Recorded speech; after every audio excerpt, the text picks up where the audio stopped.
Hey everyone, welcome to my channel. This is the rise and fall of Pizza Hut, from number one to another pizza firm. Do you remember the days when you would go in to have pizza? You'd actually go into a Pizza Hut store, have a sit down meal. They had the salad bar, they had pizza. You ordered it, they made it for you, brought it out. The old fashioned days. Well, that's no longer, and unfortunately, Pizza Hut never really followed the chain and change in America. Today, we're going to follow the Pizza Hut journey from a pioneer pizza establishment and a global leader to a major decline, offering compelling narratives of corporate success and the challenges adapting to an evolving marketplace. A remarkable asset from a single location in 1958 to over 7,500 stores in 1995, capturing over 25% of the U.S. pizza market. The strategic advantages, the perfect timing, it's like the perfect storm for them. The epic economic advantages and the approach to aligning with an evolving American lifestyle. Then a market decline where 25% ownership of the pizza market is now only 23%, with Domino taking over 42%, loss of growth, and the share of the pizza market. And then four, it's going to be the lessons learned. What happened when the company failed to adapt to a changing consumer preference and the market dominates? So, like I said, 1958, they founded the company, and in 1977, they sold it off to the Pepsi Cola Corporation. Then in 1995, they hit their peak. And then we started the 2000s with the decline, COVID, major impact, and we're going to talk about each and every one of these. So let's. The other thing that happened, the economic advantages. The government subsidiaries for dairy. In 1960, the government dairy subsidiaries made cheese incredibly inexpensive, equivalent basically to $1.50 to $2 per pound in today's dollars. So the cost effectiveness in the ingredients, is a fraction of the current price.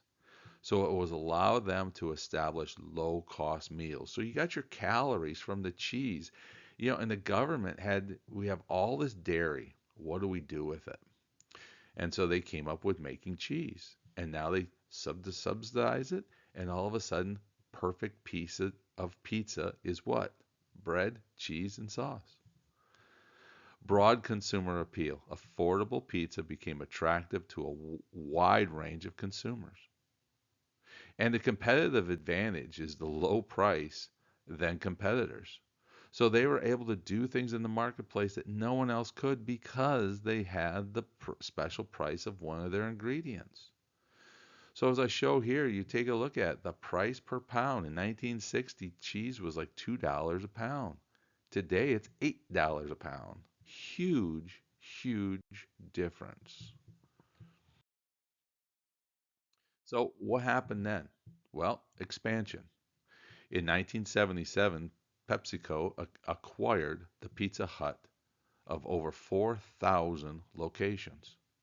It was acquired by PepsiCo, providing virtual resources and strategic vision for the future growth. The problem that you run into that, though, is take a look. You're one of hundreds of different companies. You're just another player in the big world of PepsiCo. Well, the strategic resources allocation, PepsiCo vast resources enabled rapid expansion and operational improvements. In innovation focuses, Pizza Hut became renowned for its menu gimmicks and basically their new pizza designs. And then franchising, they went heavy, heavy into franchising. The acquisition strengthened the franchise model, expanded Pizza Hut's reach nationwide. Number five, the stuffed crust pizza was the one I bring up. What they did is they put even more cheese, that inexpensive piece, into a pizza that is made up of cheese. And we bought it.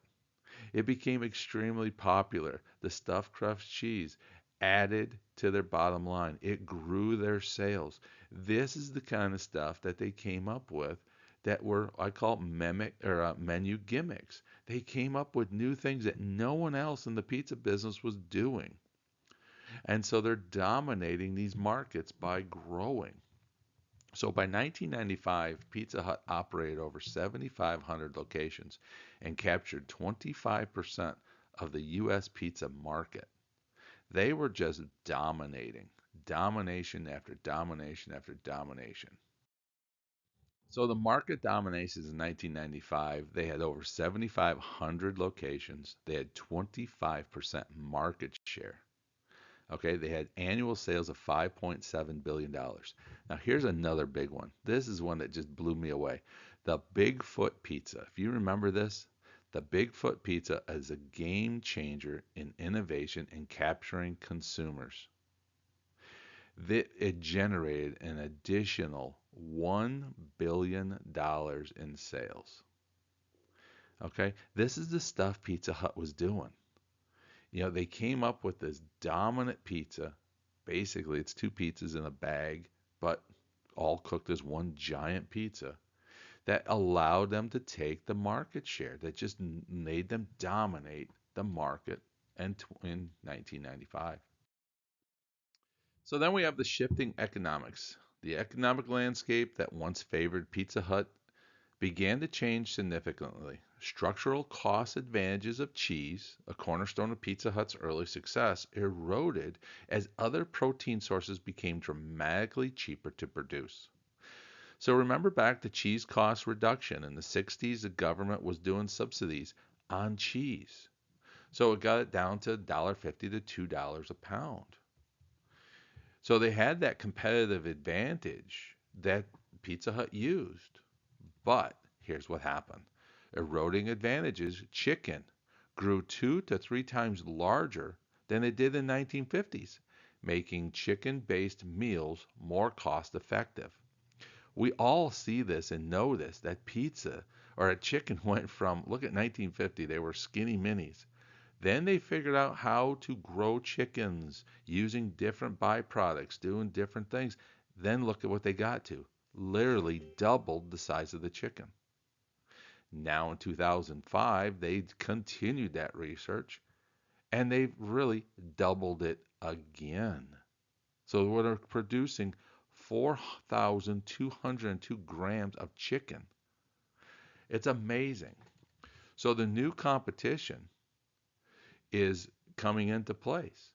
It's not just more pizza places, but it's places like Chick-fil-A and McDonald's leveraging the cost changes to offset. So giving people more options. They have more options to go to. You got chickens, you got pizza, you got burgers, you got all of it. So when we started looking at this, look in the 60s. Cheese was $2 a pound, chicken was $2.50. Now cheese is 75 cents a pound, chicken is 50 cents a pound. Night day difference. Failure to adapt the traditional model and changing consumer preferences. Remember, everyone wanted traditional dine-in models. They were willing to spend 2 to 3 hours of dining time. It was a family dining experience, slow to digital transformation versus the consumer preferred shift. They desired for speed and convenience. They demand for a digital ordering. And then they turned and focused on delivery. So the key failure here is Pizza Hut rigid adherence to the traditional business model and the clear signals that consumers' preference are changing as a pace of life accelerated. Consumers no longer wanted to wait 2 to 3 hours for dining. I personally remember ordering a pizza from Pizza Hut and literally walking into the restaurant having no clue where to go to pick up my pizza, having no clue. I'm waiting in line with all these people that wanted to get in to go be seated. And I'm like, all I wanted to do was pick up my pizza. I just wanted to get a pizza to go eat. And guess what? We never really went back. So I fit into this whole package is that we were not part of the pizza revolution. And this is what happened with Pizza Hut. Same thing. They did not adapt.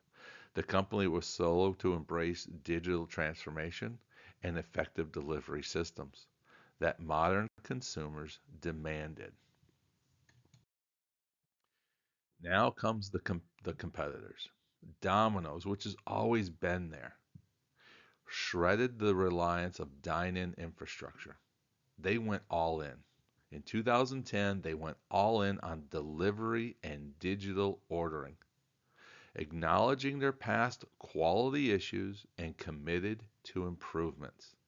And they transformed into a tech company masquerading as a pizza company. Do you remember all those? Do you remember those commercials? That if you didn't like your pizza from Domino's, they would replace it? They'd make you a whole new pizza? And then they started showing the bots long before we ever thought of anything would be real. They came up with these motorized bots that were delivering your pizza directly to your door.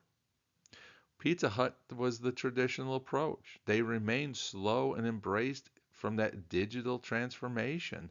They did not prioritize the effectiveness of delivery systems. They neglected the change towards speed and convenience. They failed to address the new market changes that Domino's was looking for and saying, we are going to make the changes, we're addressing it head on, and they went to market. While Domino reinvented itself around delivery and digital ordering, Pizza Hut maintained its traditional focus. So, organized weaknesses. Pizza Hut organizational structures create significant variables that contributed to the decline despite its once dominating marketplace. The side hustle mentality. As one brand of PepsiCo and now is Yum Brands, Pizza Hut offers suffered as a lack of focus, long-term strategic planning, and inconsistent resources of allocations. Once the new kid on the block for PepsiCo, they fell into the portfolio and they fell down the food chain. They franchise vulnerabilities.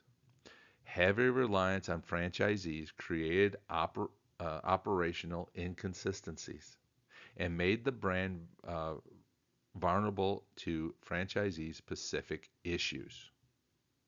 And one of those big issues was critical financial or financing collapse. The bankruptcy of NPC International, Pizza Hut's largest franchisee in 2020, which was basically created and caused by the COVID-19 pandemic, resulted in closures of hundreds of locations. So the franchise relationship, basically the corporation to these different places, when you take and lose one of your major players, it's a major drop in the market. You don't have a system to bring it back. The COVID-19 impact. Now, this is one that I will tell you what I think made the major, I call it the final straw that just crushed Pizza Hut as a whole. So the Pizza Hut challenges was this. They had the bankruptcy of NPC, their largest franchisee. It closed hundreds of locations due to bankruptcy. But here's what happened: limited delivery infrastructure compared to its competitors. You couldn't go into a restaurant in COVID. You could not go in, sit for an hour, 2 hours. You couldn't do anything. You couldn't even drive up to the place. Okay? So behind in the digital transformation of online ordering, you were expecting to call a Pizza Hut and then go to the Pizza Hut to get your pizza, which was all virtually non existent. So Domino's, with their all in delivery system, grew. The competitor grew with its strong digital ordering system, captured the growth. The social dining restrictions, they didn't have to worry about that because they delivered it to your door where you were trapped inside your home. And Domino's pivoted to a techno company masquerading as a pizza company, and it paid dividends. That whole thing, the whole COVID 19 played right into Domino's hands to capture the market. So when we take a look at it now, Domino's owns 42% market share versus Pizza Hut's 24%. So over time, Pizza Hut hasn't grown market share. They've actually lost 1% market share while Domino's dominated and now owns over 42% of the market. Papa John's is right on the heels at 22%. They could easily take over Pizza Hut as the number two in just a few short years. $3 million difference in sales. What does all that mean? Well, 42% market share means Domino's has over $8 billion in revenue, when Pizza Hut is still down to just a hair over $5 billion. And Papa John's is just below $4 billion, but they still have the market share that they're growing with. So this is what just shows you, if you don't change, if you don't follow what's going on, you will get passed and left in the dust. So the key lessons that Pizza Hut has had to learn, that we learned from all this: the Pizza Hut case study illustrates how elements driving initial success can become liabilities without adaptation to evolving market dynamics and consumer preferences.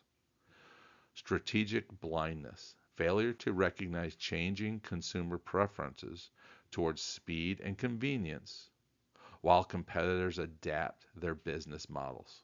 How many different businesses could we relate that to? A ton. Organizational structure, the side hustle, we called it. You became a little piece of a big company. Instead of being a big fish in a little pond, you became the little fish in a big pond. The economic side of things, over reliance on specific economic conditions. You were always dialed into cheese, cheese, cheese price.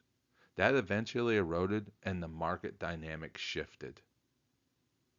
And then franchisee, the vulnerability of the franchisees. So you always have to make sure you heavy reliance on franchisees creates operational inconsistencies. And this is what one of the faces the challenge of the challenging system.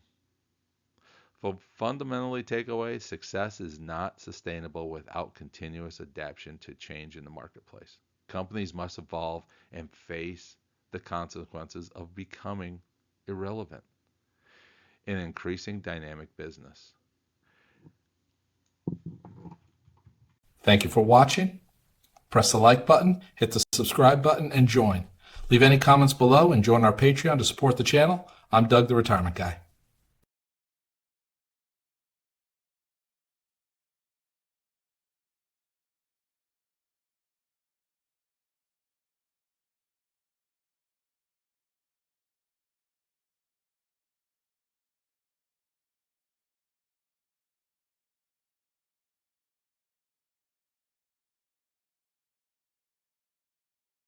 So when we take a look at it now, Domino's owns 42% market share versus Pizza Hut's 24%. So over time, Pizza Hut hasn't grown market share. They've actually lost 1% market share while Domino's dominated and now owns over 42% of the market. Papa John's is right on the heels at 22%. They could easily take over Pizza Hut as the number two in just a few short years. $3 million difference in sales. What does all that mean? Well, 42% market share means Domino's has over $8 billion in revenue, when Pizza Hut is still down to just a hair over $5 billion. And Papa John's is just below $4 billion. But they still have the market share that they're growing with. So this is what just shows you, if you don't change, if you don't follow what's going on, you will get passed and left in the dust.